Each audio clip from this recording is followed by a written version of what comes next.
Dish soap.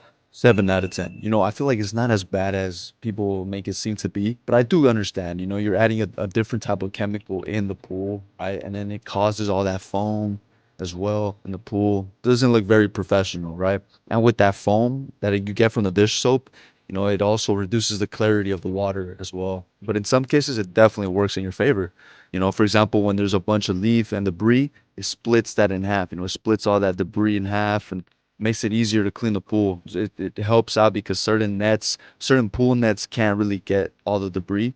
Household bleach. 7 out of 10. You have to find a very specific household bleach so it can last in the pool because for the most part, most of them dissolve really, really quickly. Baking soda without testing. Yeah, 5 out of 10. Bicarbonate, also known as baking soda, that raises the alkalinity, right? So if you pour it and the pump is off, it'll sit at the bottom of the pool, and that is not good because that's how the alkalinity raises up.